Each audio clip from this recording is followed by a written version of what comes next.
how long your protection lasts. It is true, to be fair, that when you do get infected and you recover, you have a degree of protection that's substantial. The question is, what is the durability of that? If you do get a vaccine, the level of your protection goes way, way up. Or at least until you need the next booster. Apparently, Dr. Fauci's conveniently ignoring what his own employer has said about natural immunity. Back in January, the NIH funded a groundbreaking study that found that the immune systems of more than 95% of the people who recovered from COVID had durable memories of the virus up to 8 months after infection. Now, the evidence has only gotten stronger as time has gone on.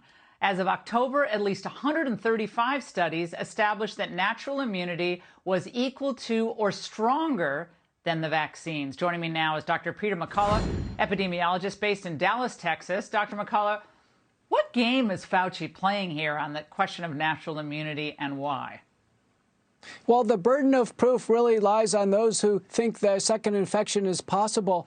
There are no cases or case series of documented severe second infections, and I mean documented by PCR at a low cycle threshold, confirmed by antigen testing and sequencing testing on 2 or more occasions, let's say separated by 6 months or time. With that type of rigor of a definition, Laura, it's never happened.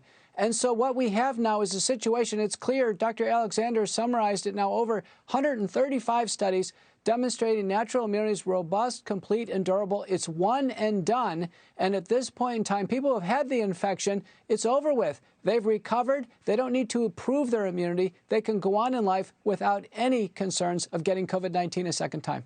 Well, the chief medical officer of Moderna is, not surprisingly, using the Omicron variant's emergence to, well, it certainly looks like, pump up the stock price. Watch. I don't think it is likely that there will be no protection from these vaccines against Omicron, but we may see waning of it. So I think the question could become, will we need to have boosting? My professional opinion is that we will need it as a regular thing each winter. We need it? Or does Moderna need it? Which is it, Dr. McCullough? What's the evidence of any of this? The Omicron, the B.1.1.529 variant, looks like an evolutionary mistake. It has 30 mutations in the spike protein, 3 deletions, and then 1 insertion. Almost certainly the receptor binding domain has been changed now with 10 mutations there. It's simply not going to be as infectious. In fact, the early reports from Dr. Fantini and Marseille University in France indicate the transmissibility index of the Omicron variant is far less than Delta.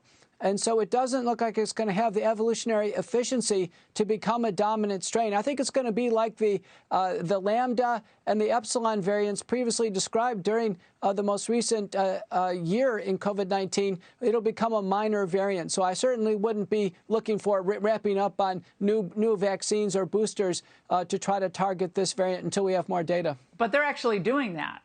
I believe a number of vaccine manufacturers are on the hunt for the vaccine for this variant, but won't it be the case that this variant will have, we've moved on to another variant by the time the next one comes out? So it seems like it's a constant game of musical chairs here with the vaccines. Well, we have 99% Delta. Our current vaccines are not keyed against Delta, so they're having a terrible time in terms of getting control of. We're now starting another Delta peak right now, and I think it's premature to try to jump on this variant until we have a chance to see. The initial read is low transmissibility. By the way, this arose among those who are vaccinated travelers crossing across Botswana, so I think it's clear now that this variant is an evolutionary mistake that arose within the vaccinated. So the bottom line, just going back to button up this natural immunity question, when Fauci says we don't know about the durability of natural immunity, that's not true. We do know it's as durable or stronger than the vaccine, correct? It's infinitely more durable. You know, the vaccine's coded against 1 protein. Natural immunity provides antibodies against 27 proteins, probably to 100 to 1,000-fold stronger T-cell immunity, and this is durable. The SARS-CoV-2 is 90% homologous to SARS-CoV-1. The immunity there is is basically indefinite, 17 years of immunity. I anticipate the same thing with this. It's one and done. I think we need to remove the fear over Americans and over the world about getting the infection over and over again. If it was possible, Laura, we would have seen millions and millions of bona fide second cases of people on the ventilator, and it's not happening. Dr. McCullough, as usual.